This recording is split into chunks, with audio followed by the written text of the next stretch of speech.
Oye País, buenas noches, Oye País, yo soy Rudy González, gracias por su compañía en esta hora como cada noche, aquí por Color Visión. Qué bueno que me acompañan para ver algunos temas de interés nacional e internacional que son noticias en las últimas horas. El presidente Luis Abinader ha abierto las compuertas de una forma directa y tajante, convocando al liderazgo político nacional para analizar el tema de Haití. Una oportunidad importante para el país, porque el tema haitiano es un tema nacional. No es un tema del PRM, ni del PLD, ni de la Fuerza del Pueblo, ni de Lionel, ni de Luis, ni de... Es un tema nacional y así debemos asumirlo. El tema de las barberías, o de la barbería ocurrido en Boca Chica, nos da una lección importante de cara a lo que es el orden público, por un lado, pero también de lo que es el respeto y de lo que es la actuación de nuestros policías, de nuestros agentes de seguridad. Bien por Indotel, con el tema de lo que venden las prestadoras de servicio en el Internet. Vamos a hablar un poquito de esto. En España el apagón se determinó finalmente que no fue por temas de ciberataque. Pero ¿qué pasó? ¿Qué horas vivieron los españoles en esta situación? Vamos a ver algunos detalles de lo que dice la prensa internacional, principalmente la prensa española propiamente sobre este tema. El Papa ya es historia, el Papa Francisco. El camino y el futuro inmediato es la elección del nuevo Papa.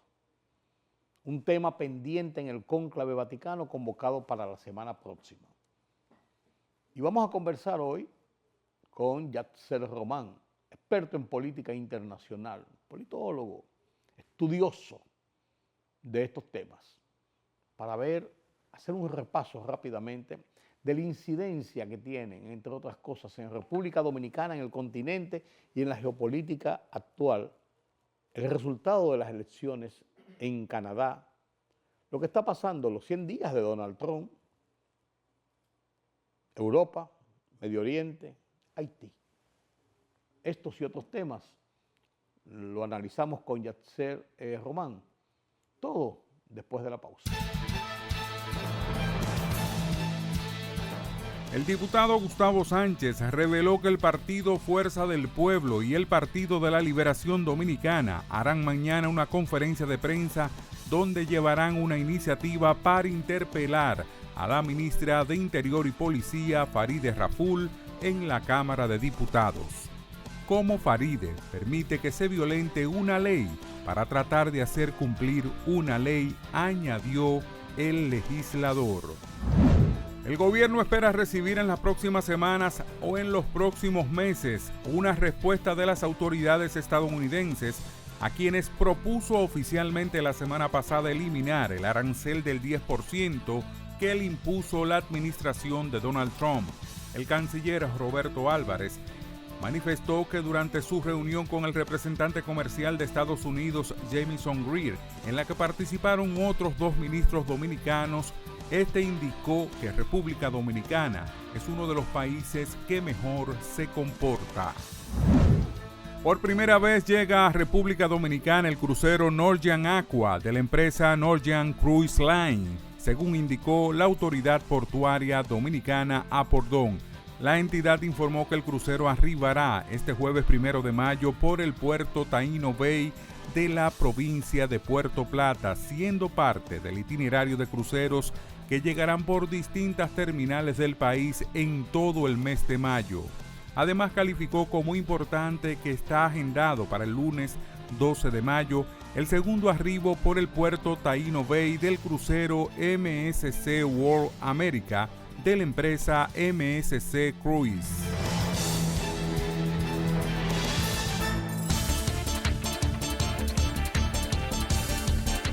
Las autoridades han descartado por el momento las 2 posibles teorías que circularon desde el inicio del apagón masivo que causó caos en España, Portugal y regiones de Francia. El incidente de un ataque a la ciberseguridad fue descartado por la red eléctrica, el operador principal del país, al igual que la ocurrencia de un fenómeno natural inusual por la Agencia Estatal de Meteorología. Con el 99.95% de la demanda energética peninsular ya restablecida, el rey Felipe VI se reunió este martes con el Consejo Nacional de Seguridad. El primer ministro de Canadá, Mark Carney, prometió gobernar con todos los partidos y todos los territorios y la sociedad civil en su primer discurso tras las elecciones federales en las que el Partido Liberal obtuvo su cuarto mandato consecutivo. Con el recuento aún en marcha, pero con resultados suficientemente claros como para descartar una alternancia de poder, Carney asumió el desafío de liderar a un gobierno en minoría con un mensaje enfocado en la unidad nacional y en la defensa de la soberanía frente a las presiones externas.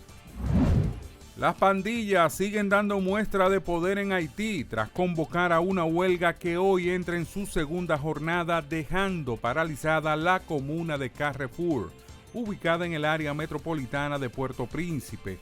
Esta zona está totalmente paralizada hace 24 horas en obediencia al líder de una banda armada, Chris Roy Sherry, conocido como Crisla.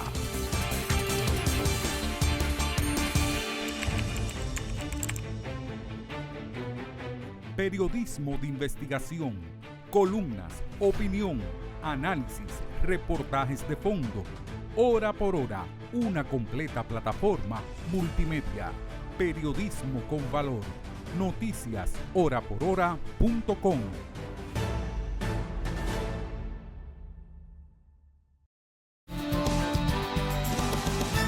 Es bueno entender, determinar, asumir, practicar una realidad. El tema haitiano, de los indocumentados haitianos, de la oleada de haitianos en República Dominicana, de cara al conflicto violento, desgarrador, totalmente falta de institucionalidad política, social, económica, el desastre que representan nuestros vecinos Haití como sociedad, como nación. Es un tema nacional para la República Dominicana. Nosotros somos los principales receptores de esa inmigración.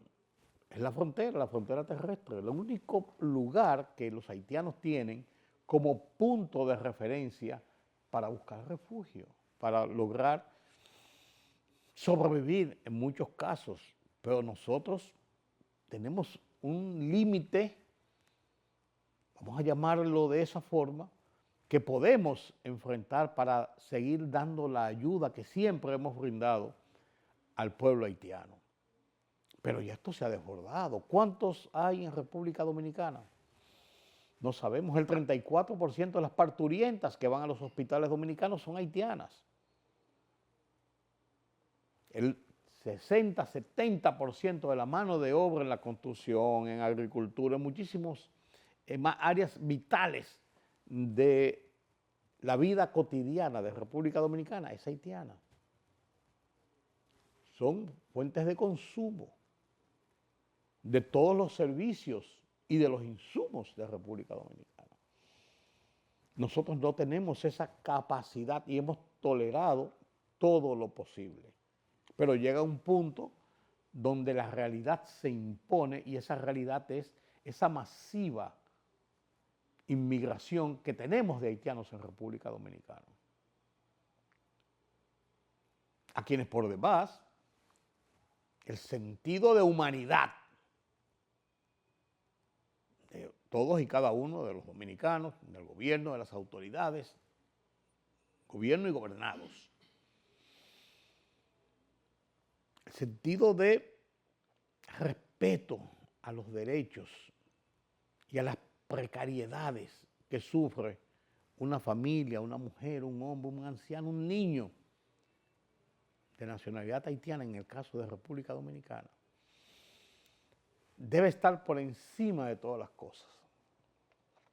Y el gobierno ha iniciado un proceso de repatriación calculado para despoblar esa gran inmigración que hay en República Dominicana, donde habían asentamientos grandísimos, como el caso de Matamosquito o Friusa, en la provincia de Altagracia, y los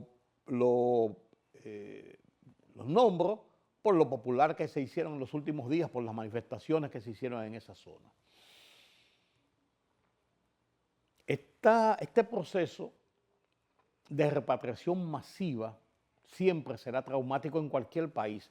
Miren lo que está pasando en Estados Unidos con las repatriaciones que están haciendo, las deportaciones que están haciendo de inmigrantes, en donde se van legales e ilegales, donde se cometen todo tipo de situaciones, como hasta mandar a una gente que no es de esa nacionalidad a una cárcel de El Salvador. Esas cárceles de máxima seguridad que son terroríficas. Lo vemos todos los días en las fotografías, en las imágenes de televisión, y se presentan así para que sepan lo terroríficas que son. Entonces, se cometen y se producen situaciones enojosas, situaciones serias. Y eso lo hemos vivido en República Dominicana. Que si hay denuncias de que algunos de esos que agarran presos los extorsionan, algún agente de migración, algún agente de seguridad, algún agente del ejército, de la policía, qué sé yo, para quitarle 2.000, 3.000 pesos para dejarlo en libertad y evitar que sean trasladados a su país. Todo eso pasa. Todo eso pasa.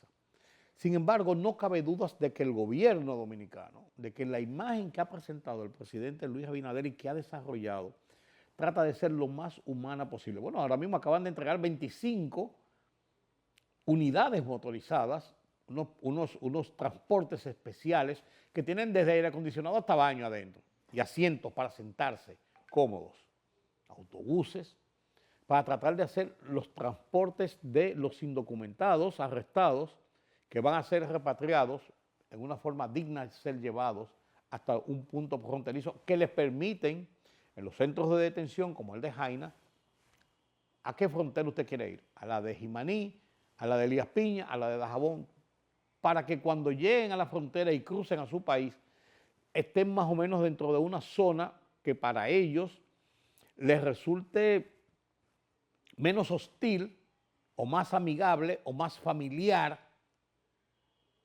que soltarlo en cualquier sitio. Se ha preocupado el gobierno en esto. Pero esto tiene una segunda vertiente y es la que me quiero referir en este momento, es la vertiente política. La clase política de la oposición, encabezada principalmente por Leonel Fernández y la Fuerza del Pueblo, ellos han sido los más insistentes, han criticado todas las medidas prácticamente que se han realizado en el entorno del caso de los indocumentados, de los ilegales haitianos en República Dominicana. Este es un tema de país y el presidente había anunciado que debía reunirse el liderazgo, incluso conformó hace un par de años una estructura para llegar a un pacto en favor de estas acciones migratorias, en el que convocó a la oposición política, a las fuerzas sociales, los poderes fácticos del país, los empresarios, la prensa, profesionales, de todo, las iglesias. Los políticos, cuando tocó su momento, unos fueron, otros no fueron, y denunciaron este gran pacto que se propuso. Pues bien, ahora el presidente ha hecho directamente una invitación a los 3 expresidentes que tenemos en el país, Leonel Fernández, Danilo Medina e Hipólito Mejía. Vamos a reunirnos, vamos a oír, y lo ha dicho ya en varias ocasiones públicamente, ellos tienen mucho que aportar y los aportes de ellos serían importantes para tomar medidas de conjunto, de país, frente a una situación tan grave como lo que representa la situación de la migración descontrolada de Haití.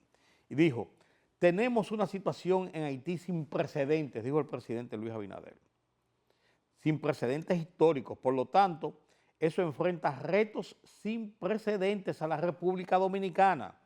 Y no les hago una invitación personal yo les hago una invitación personal a los expresidentes para que nos reunamos. Ojalá hacerlo los 4 juntos. Si no, yo lo hago de manera separada, individual. Si alguno de ellos no quiere venir al Palacio Nacional a reunirnos, coordinamos dónde reunirnos, pero pienso que tenemos que tener una actitud y una unidad nacional sobre este tema. Más abierto no puede ser el presidente. Vamos a reunirnos, vamos a oírnos, vamos a buscar puntos comunes, vamos a trabajar coordinado en eso. Y dijo en una declaración, no apoyen al gobierno en las medidas, aporten las que ustedes tienen para combinar todo y hacer un gran proyecto, hacer una gran acción en este sentido. O sea, vamos arriba. Dijo Leonel Fernández, bueno, que tú sabes que bueno, nos están convocando ahora después que se han tomado una serie de medidas. Si hay que reforzar esas medidas, se refuerzan. Si hay que echarlas para atrás, se echan para atrás. Si hay que crear otras, se crean otras. Para eso es el diálogo. Para eso es la reunión. Pero no podemos seguir dilatando acciones de esta naturaleza sobre la base de que, bueno, no me han contestado, no quieren decir nada, quieren que sea así o asado. El presidente le ha puesto un menú de opciones para reunirse, para discutir, para analizar, para oírse, para apoyar, para desestimar, para buscar vías de resolver o atenuar este serio problema que tenemos con la inmigración, que es un problema nacional, señores. No es un problema del gobierno, no es un problema de Luis Abinader, no es un problema de Leonel, no es un problema de la prensa, no es un problema de los empresarios, es un problema del país. Y si no actuamos como país, este problema se va a agrandar y va a salpicar a todos. Yo creo entonces que se hace necesario esta reunión. En su entrevista semanal, el presidente Luis Abinader con los medios los lunes habló sobre este tema con bastante claridad nueva vez.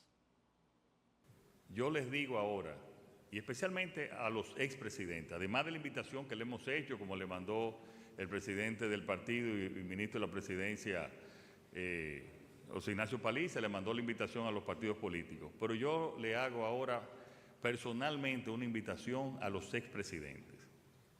Tenemos una situación en Haití sin precedentes históricas. Por lo tanto, eso enfrenta retos sin precedentes a la República Dominicana. Y yo le hago una invitación personal a los expresidentes, tanto a Leonel Fernández como a Danilo Medina, como a Hipólito Mejía, a que nos reunamos. Puede ser y perfectamente, ojalá hacerlo los 4 juntos, si no, yo lo hago de manera separada. Si alguno de ellos no quiere venir a Palacio, coordinamos dónde reunirnos, pero yo pienso que tenemos que tener una actitud y una unidad nacional en este tema.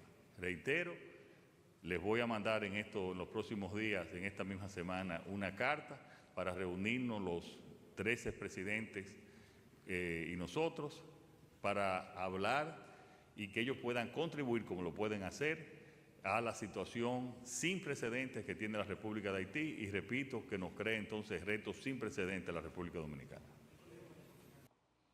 Así lo ha planteado el presidente y así esperamos que busquemos vías de solución. Ojalá esto ocurra por el bien de todos, por el bien del país, por el bien de la nación. Es una oportunidad que nos estamos dando. Y ya lo dijo el presidente, no me apoyen, no apoyen al gobierno, apoyen al país. Vamos a hacerlo entre todos. Aquí no es un asunto de buscar glorias y buscar méritos. Esto es un asunto de salvar una situación que se va complicando cada vez más. Miren, el tema de la barbería de Boca Chica, cambiando el tema así radicalmente de tema, nos da una lección. el gobierno del presidente Luis Abinader, con el presidente a la cabeza, está empeñado en hacer una transformación, una reforma realmente en la Policía Nacional.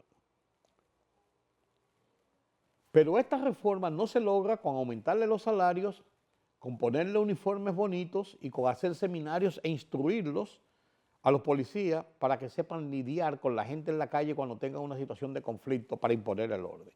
No. Se logra también con que la ciudadanía, la población, la gente respete a la policía, a la autoridad, que la policía se gane ese respeto.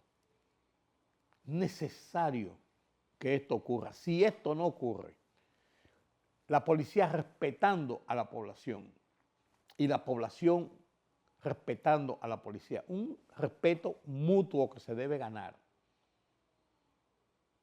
no tendremos una transformación ni una reforma que es muy compleja y a muy largo plazo, pero que se puede lograr en la medida en que se den los pasos hacia donde vamos. Lo que pasó en Boca Chica con una patrulla policial que llegó a un establecimiento, a una barbería, y ordenó cerrarla porque era medianoche, provocó un escarceo que tiene sentido, un escarceo real que tiene sentido, pero un escarceo que además de la forma como se manejó, tuvo la torpeza por encima de eso, de la declaración del jefe de la policía, que dijo que esto era válido y que esto es así, y que se encontraba raro que una barbería estuviera abierta a medianoche. Y surgía la pregunta clara, ¿y hay horas para trabajar? Y decía la gente de la barbería, el dueño de la barbería, señores, aquí nosotros lo que estamos trabajando, ¿cuál es qué me lo impide, qué me lo prohíbe? Pero el jefe de la policía dijo que eso era raro, que eso era irregular, que estuvieran trabajando. Y cuando se armó el escarceo y el video se convirtió en viral en las redes sociales, no hubo menos que buscarle una explicación lógica. La explicación la dio la ministra de Interior, que es la jefa del jefe de la policía. Y no pudo ser más contundente, yo la tengo por aquí, no pudo ser más contundente esa declaración de la ministra de Interior, porque no quiso llegar al extremo de echarle un cubo de aquello al jefe de la policía en público, pero en cierto modo, con la forma como lo planteó la ministra de Interior, en la forma como lo hizo, en esa forma prácticamente desmintió al jefe de la policía y le dijo 4 verdades. Le dijo la ministra en su cuenta de Twitter: ninguna autoridad puede cerrar comercios de manera general sin un sustento legal. En el caso de la barbería intervenida, el reporte policial dijo que se vendía alcohol fuera de horario, pero su función como barbería no tiene restricción horaria. Dicen la gente, y estaban ahí, aquí no se vende alcohol ni se vende nada, nosotros estamos pelando aquí, y ahí están los videos. Aclaramos, dice la ministra de Interior, ya que este caso se refería a las declaraciones del director de la policía, las cuales generaron confusión. Qué elegante la ministra de Interior para tirarle la toalla, como se dice, al jefe de la policía por la metida de pata que dio. En nuestra gestión rechazamos cualquier tipo de acciones arbitrarias, dice la ministra de Interior, con las puertas siempre abiertas para el diálogo y las denuncias responsables. Yo creo que si quieren dejarlo así, lo dejan así, pero lo que se debió haber hecho ahora es que el jefe de la policía explicara, bueno, los agentes se equivocaron, pensaron que había una cosa, que había otra, y da una explicación, pero salirse de abajo de la patana, porque el hecho de tener una barbería abierta, porque sean las 12 de la noche, no tiene que ser una cosa rara o irregular. No hay prohibición del trabajo, si es un trabajo serio, si es un trabajo honesto. Y una barbería no había un musicón ahí que se dijera, o habían 4 sillas en la puerta jugando dominó y bebiendo tragos. Eso no se vio, ni se ha dicho. Lo dijo el informe policial, parece para justificar la metida de pata que dio la patrulla policial que fue al lugar. Dijo, no, que ahí estaban vendiendo cerveza y estaban vendiendo ron, para justificarlo. Entonces, la policía se gana el respeto con sus actuaciones. La sociedad le da el respeto y respeta a la policía y la autoridad por sus actuaciones. Ojalá, digo yo, esto no se repita. No tiene razón de ser. Comienza el cónclave la semana que viene para elegir al nuevo Papa y el apagón de España. Pero yo, en vez de entrar en mis consideraciones con el apagón de España, voy a conversar con mi invitado de esta noche, porque también eso es internacional y habla de estos temas. Vamos a repasar por lo menos. En este punto, permítame la pausa. La libertad solo reside en los estados en los que el pueblo tiene el poder absoluto. Por el respeto a los valores democráticos y la dignidad del pueblo dominicano, El Rumbo de la Tarde, plural, objetivo, comprometido siempre con la verdad. Con Georgie Rodríguez, Rudy González y Ramón Colombo. Los poderosos ya están en el aire.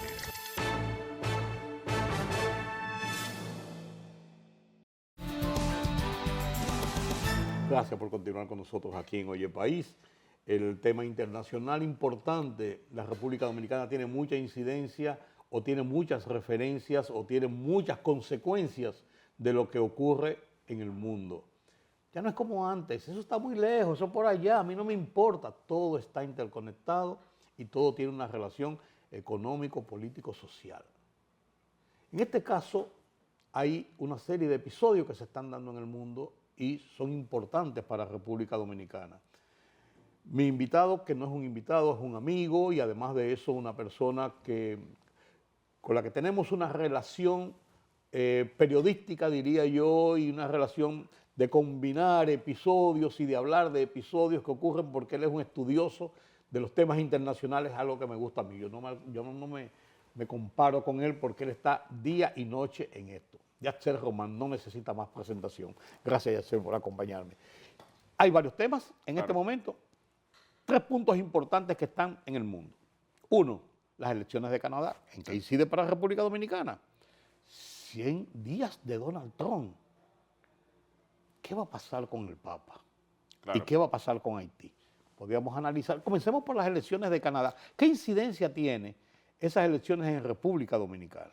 Sí, tal como usted lo menciona en su introducción, uno podría pensar que son capitales bastante lejanas de las nuestras, que son situaciones que trascienden a lo que aquí sucede, pero lo cierto es, en Canadá residen más de 30,000 dominicanos, de Canadá vienen 1 millón de turistas y de Canadá vino la mayor inversión extranjera directa en toda la historia de Centroamérica y el Caribe beneficiando a República Dominicana, que es la inversión de Barrick Gold minera. Claro, hay más inversión, pero más que todo estoy hablando de esa. Entonces, ¿y cómo está el precio del oro ahora? Sí, que está en el nivel más alto de la historia, el precio del oro en este momento, junto a otras materias primas que han crecido, pero República Dominicana tiene la 4ª mina de oro más grande del mundo, que es justamente la de Pueblo Viejo. Entonces, cuando tomamos en cuenta todos esos factores, hay que concluir de que el rumbo que asuma un país tan relacionado con el nuestro como lo es ese, es importante, es relevante.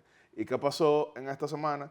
Pues la sorpresa electoral más grande de todos los tiempos en el mundo democrático desarrollado, porque en cuestión de solamente 3 meses, el Partido Liberal oficialista, que ya llevaba 3 periodos consecutivos, 1 década en el poder de manera inédita, no solamente logra un 4º periodo, porque las elecciones se ganan o se pierden, sino que de esos 25 puntos porcentuales que estaba debajo hace 3 meses, ahora logró ganar con una mayoría propia en persona del primer ministro Mark Carney, economista, que ha sido gobernador del Banco Central tanto de Canadá como de Inglaterra, por el hecho de que se tratan de países integrantes de la Mancomunidad de Naciones, el Commonwealth. En gran medida, los canadienses, ante todas las amenazas de aranceles, de guerra comercial desde Washington, decidieron optar en estas elecciones por una persona que les daba la calma de saber de economía. Incluso en las encuestas de boca de urna, cuando le preguntaban a los votantes el por qué apoyaron a Mark Carney como primer ministro,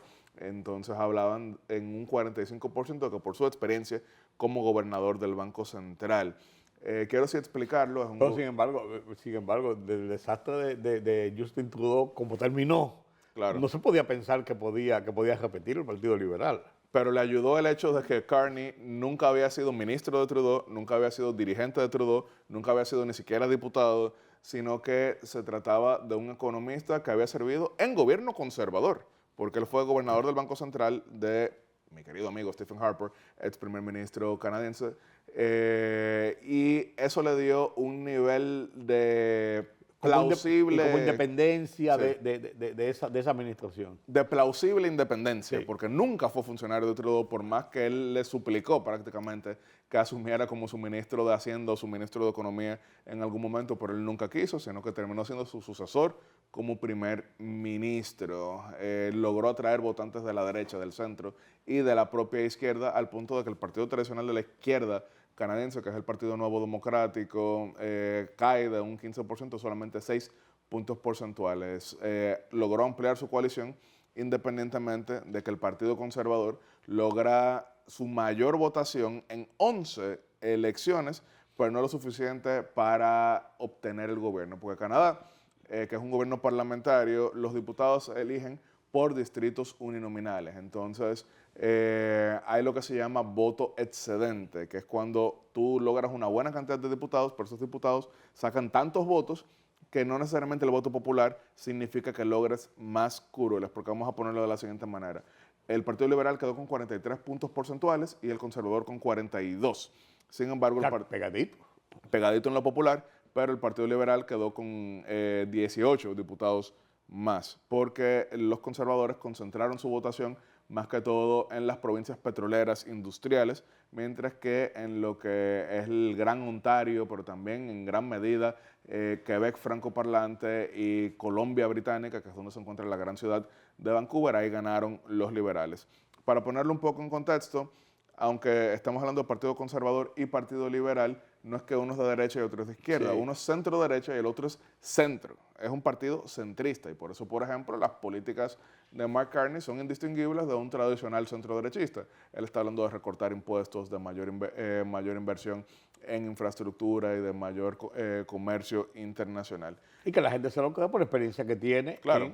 gobernando tanto el Banco Central de Canadá como el Claro. de Inglaterra. Porque probablemente Justin Trudeau no lo hubiesen creído. Por más que hiciera todas las mismas propuestas, no iba a tener ese nivel de credibilidad. Entonces, de manera bastante edificante, porque es casi que un discurso profesoral que da Mark Carney, pero con una gran presencia, él comienza siempre sus apariciones diciendo, tenemos una amenaza existencial, pero al mismo tiempo que se trata de un peligro serio, tenemos un equipo serio en el gobierno que le va a hacer frente. Y eso logró una confianza para este cuarto periodo consecutivo del Partido Liberal, que como lo conectaba al inicio, es un país donde tenemos 30,000 dominicanos, entonces si a ellos les va bien, a nosotros nos va a ir bien, si a ellos les va neutral, pues no nos afecta, pero si a ellos les va mal, pues nos afecta. ¿Y cómo le También, afecta eso a las relaciones entre Canadá y Estados Unidos con toda esta embestida de Donald Trump? Aunque él, en cierto modo, fue partícipe, por así decirlo, de ese triunfo. Bueno, Mark Carney debería mandarle pues, Flores. todo tipo de flores, bombones, reconocimientos y hasta corazoncitos a quien terminó siendo su jefe de campaña. En gran medida, Trump de hecho fue hasta visceral contra el Partido Conservador de Canadá, se burló en todo momento, el mismo día de las elecciones en la mañana puso un mensaje en el que reiteraba que quiere Canadá ser el Estado 51, pero Trump en ocasiones ha mostrado que admira la fortaleza. Trump ha mencionado que valora cuando, no necesariamente que lo enfrenten y lo desafíen, pero cuando muestran cierto nivel de resiedumbre. Tal es el caso de que hemos visto que él se ha llevado bien con hasta gobiernos autoritarios porque él lo que le gusta es justamente el poder y en ocasiones él admira justamente a quienes ganan elecciones, quienes se fortalecen. Entonces habría que ver cómo se terminan llevando, pero lo cierto es que Mark Carney casi seguro estará en República Dominicana en el mes de diciembre cuando se celebra aquí pues la cumbre de las Américas, la 10ª cumbre de las Américas, que será el principal punto de encuentro del hemisferio occidental. Pues dice Carly que aunque tienen buenos vínculos con los Estados Unidos, nunca nos doblegarán. O sea, mantiene una identidad propia. Como que dice, tenemos buenas relaciones. Y a lo mejor arregla un poco las relaciones que Trudeau ayudó a descomponer precisamente con Trump. Pero es del propio partido y él dice, tiene una posición clara de que no nos doblegarán. Incluso dijo, nuestra relación con Estados Unidos ha terminado. Ha hablado de que el modelo económico de Canadá, como se conocía, se ha acabado. Pero cuando se habla de no doblegarse, eso es clave para entender cómo terminó ganando la elección. Porque recordaremos que después de que ganó Donald Trump y comenzó a anunciar medidas contra Canadá, el ex primer ministro Justin Trudeau viajó a la Florida para Mar-a-Lago a reunirse con Donald Trump, sacó esa foto y parecía como que, bueno, van a neutralizar los ataques. Y Trump lo que hizo fue que subió la misma foto burlándose de Justin Trudeau. Entonces, arrodillarse no le sirvió. En el caso de Pierre Poilievre, líder de la oposición, él nunca se arrodilló ante Trump, pero utilizaba discursos similares a Trump. Entonces, esta distinción, identidad y nivel de discurso soberanista fue lo que terminó significando que Mark Carney ganara la elección. No es el primer gobernador de Banco Central que gobierna un país, pero sí es el primero que logra un endoso popular como este, porque por ejemplo Mario Draghi, italiano, que fue gobernador del Banco Central de Italia, gobernador del Banco Central Europeo, fue designado como un gobernante tecnócrata, pero después no lograba ganar elecciones. Mario Monti también allá. En otros países, como fue el caso de Argentina, fue candidato, no gobernó, pero recordaremos que Domingo Cavallo también intentó ser presidente cuando pues no venció frente a De la Rúa, que de todas maneras lo nombró ministro de Economía, pero entonces aquel ministro ultra aplaudido y gobernador del Banco Central ultra aplaudido argentino le tocó pues ver el desmoronamiento del modelo que él había creado y terminó pues siendo catalogado como el ministro del corralito. Entonces hay que ver, Mark Carney tiene una carrera intachable en ese sentido. Y le sirvió también porque frecuentemente vemos candidatos que dicen, no, que yo no soy un político de carrera, yo lo que soy es una persona que viene a resolver. Cuando tú lo que has mostrado es justamente un historial de resolver, pues la gente te lo cree. Le compra el discurso. Pero lo cierto es que Canadá, el 75% de sus exportaciones van a Estados Unidos. La mayoría de su petróleo va a Estados Unidos. La mayoría de su leña va a Estados Unidos. Cualquier tipo de producto va a Estados Unidos. Entonces tienen que llevarse bien, pero él ha mostrado que está dispuesto a mantener la identidad y eso fue lo que hoy, en esta semana, quisieron los electores canadienses. No es el Estado 51 entonces de Estados Unidos. No hay forma, pero miren, o sea, me hubiesen dicho hace 10 años que íbamos a ver un discurso de ese tipo en un país como Canadá, diciendo los americanos quieren nuestra agua, quieren nuestro petróleo, quieren nuestro gas, quieren nuestro territorio. Yo hubiese dicho que eso era ilógico. Sin embargo, es la realidad que vivimos hoy, que le ha servido para Trump ser popular en Estados Unidos, pero también lo ha servido para convertirse en una marca compleja fuera de Estados Unidos. 100 días cumple Trump, precisamente. Claro, 100 días en los que ha sido... De todo. De todo. Sí. De todo. Andrés Dawager, hijo, mejor conocido como Andy Dawager, tiene un artículo bien interesante, pues haciendo su memoria de cuando él le tocó ser asesor del Banco Central en los años 80, mientras el embajador Roberto Saladín era gobernador del banco, y pues él justamente veía muchas medidas que tomaba el gobierno con un gasto exorbitante y una emisión inorgánica que estaba pues afectando la balanza de pagos, y él decía que cuando visitaban al presidente en ese momento, él solamente fue asesor 2 meses, él no entendía cómo era que se estaba haciendo todo esto, acelerando pues las obras públicas presas con recursos propios, lo cual suena bonito, pero genera pues una distorsión en lo económico. Él decía, bueno, lo que pasa es que aparentemente el presidente pensaba que él se iba a morir en esa época. Y él hacía la conexión con Donald Trump en el sentido de que, aunque hay personas que entretienen la idea de que él sea candidato por una 4ª vez para un 3er periodo, eso es muy cuesta arriba en Estados Unidos, entonces se entiende que él quiso estos 100 días, pues tirando todo por la borda para intentar cumplir con toda promesa que hizo durante la campaña, pero de la manera más literal posible, que no hubiese persona alguna que pensara que todo se iba a mantener igual. Entonces, si él prometió deportaciones, son deportaciones de verdad. Si él prometió traer la industria americana que estaba afuera, era hacer todo lo posible para eso. Si él dijo que había déficits comerciales que él quería disminuir, era hacer todo para eso. Yo sí creo que en los últimos días le ha bajado un poquito, o será que nos acostumbramos, no sé, hay que analizar en ese sentido, pero jamás un gobierno recién iniciando en Estados Unidos había, en épocas modernas, porque obviamente si estamos hablando de Lincoln, comenzó la guerra civil, tuvo que tomar otros tipos de medidas, pero jamás un gobierno había tomado tantas acciones sin perder de vista qué es lo que su electorado, qué es lo que la mayoría estadounidense apoyó en las elecciones, cuando él no solamente logró la mayoría de voto electoral, sino mayoría de voto popular, que no lo había logrado en el 16. ¿Logrará llevar la paz Rusia, Ucrania en Europa y salvar esta situación que se torna compleja? Es lo que él quiere, sin embargo hemos visto que ha cambiado un poquito el discurso. Él no es muy parcial hacia Volodymyr Zelensky, presidente de Ucrania. Recordaremos aquel dantesco episodio en la Casa Blanca, pero también ha comenzado a mostrar en los últimos días cierto nivel de también irritabilidad hacia Vladimir Putin. Pues se veían tan pasivos allí en la Plaza de San Pedro, en la Catedral de San Pedro, cuando el sepelio del Papa, cuando decían, eso no fue lo que pasó los otros días.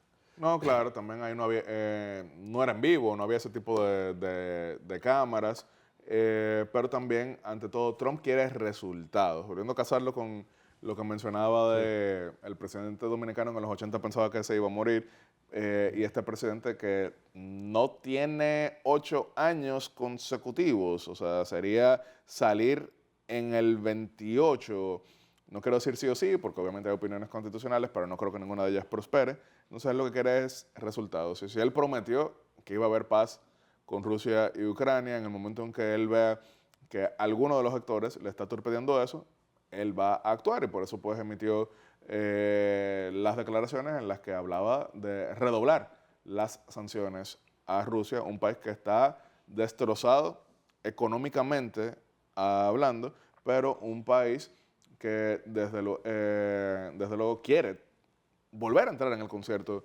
de naciones en ese sentido. Si tomaron en cuenta que esta misma semana el canciller de Rusia está en República Dominicana, primera visita.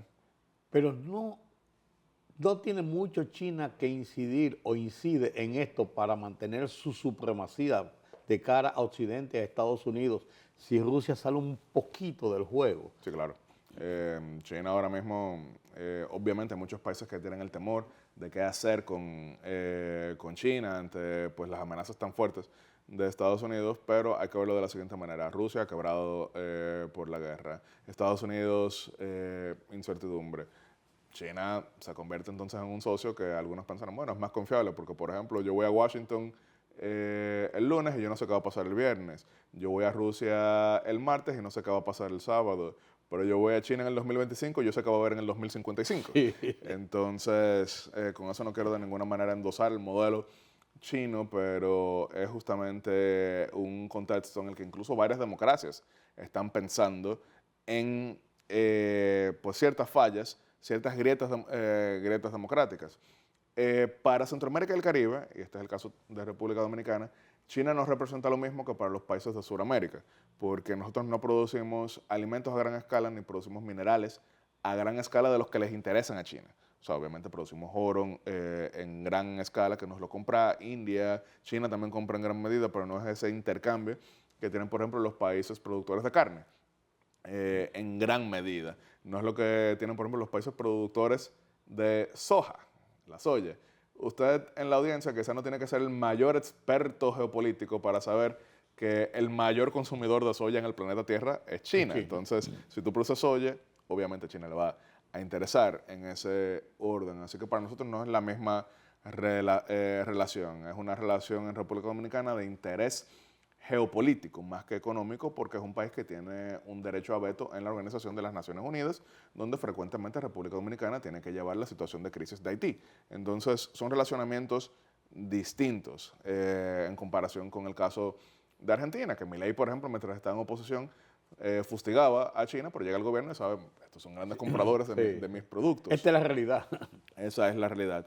Pero hay una gran recomposición y usted con su experiencia ilustre en medios, tanto escritos como radiales y televisivos, sabe que una de las frases más recurrentes es los tiempos están cambiando. Y la mayoría de veces no es tan cierto. Por ejemplo, miren, en la crisis financiera global del 2008 se pensó, se acabó el capitalismo, y mentira. O sea, en el inicio de los años 90, cuando cayó el muro de Berlín, se dijo, se acabó la historia, y mentira. Pero yo sí creo que ahora mismo el mundo está cambiando de manera muy acelerada, y eso también significa recomposiciones de las lógicas en las alianzas internacionales, y es un área donde intentará comer China, es un área donde Estados Unidos históricamente había estado y que ahora pues exigirán otro tipo de intercambios. Por ejemplo, en el caso de Medio Oriente, uno ve más la incidencia de Rusia que la incidencia de China. Y uno dice, si quiere lograr la paz el presidente Trump en Europa, en el caso de Rusia y Ucrania, los judíos están como por la libre, de todas maneras, haciendo su propia guerra y haciendo su propia estrategia. Acaban de bombardear al Líbano a principios de esta semana de nuevo y ellos son los que tienen el control de lo que hacen. Sí, en Medio Oriente Rusia tiene una gran influencia tradicional por los intercambios, los gasoductos, pero también en Medio Oriente quiero aprovechar para mencionar que hay 3 actores que han querido ya no solamente ser de incidencia económica, sino que también han querido apostar a lo geopolítico en Medio Oriente y en África completa. Estoy hablando, desde luego, de Arabia Saudita, Emiratos Árabes Unidos y Qatar. Históricamente, estos países habían tenido gran incidencia en uno que otro estado. Por ejemplo, miren, en el mismo caso del Líbano, sabemos que Arabia Saudita tenía sus favoritos ahí dentro, pero ya han pues buscado justamente que varios actores, incluso beligerantes, tengan representación en Qatar, en Emiratos Árabes Unidos y en Arabia Saudita para desde ahí pues poder incidir. Y hemos visto también pues grandes inversiones de estos países que históricamente traían inversión hacia ellos, pero no invertían tanto en el exterior, pues ya están invirtiendo más en África. Estos todavía no son tan determinantes en el caso del conflicto judío-palestino, pero sí hemos visto que Emiratos Árabes Unidos tiene una buena relación con Israel, iba avanzando mucho más, pero frecuentemente hablan de que es insostenible la situación con Gaza en ese orden. Entonces hay varios actores que están queriendo incidir. En Estados Unidos, Benjamin Netanyahu, el histórico primer ministro israelí, había tenido una gran popularidad. Sin embargo, eso ha ido cambiando porque hay muchos que entienden que él es el tranque hacia soluciones en el conflicto. Yo no me atrevería a decir eso. Y tiene gran apoyo Sí. de Donald Trump. En parte, porque recordaremos incluso que cuando Mahmoud Abbas, que es el presidente de la Autoridad Nacional Palestina, que eso ya es Cisjordania, ya eso no es Gaza, a pesar de que es el área que tiene el asiento observador en Naciones Unidas, Mahmoud Abbas, que ha visitado República Dominicana, ya que aquí tenemos una población de alrededor de 20.000 personas de origen palestino. Él vino en el año 2011, si mal no recuerdo, cuando le envió una carta a Donald Trump en el mismo momento que estaba en su primera visita Benjamin Netanyahu tras ser electo Donald Trump, y él le respondió públicamente a Abbas diciendo, voy a hacer todo lo posible para que haya paz entre Israel y Palestina, porque de nuevo Trump lo que quiere es resultados en base a lo que él prometió, y él no se va a casar con ningún conflicto de larga data, muy distinto a lo que pasaba con otros países. O sea, a Trump le presentan, miren, o sea, este es tu aliado, pero vas a tener que dedicar tanto nivel de financiamiento durante 20 años para que él se mantenga. Él dirá, no, yo no quiero eso.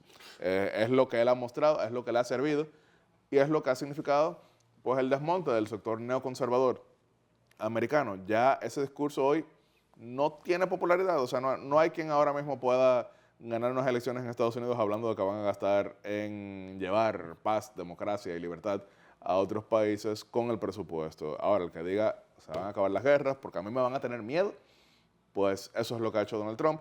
variando aquella mantra de Teddy Roosevelt que decía, pues habla bajito y ten un gran garrote. En el caso de Trump es, habla duro y de vez en cuando dale una que otra pela con el garrote al otro para que sepa que si lo usas, Lo usas. lo usas. Sí.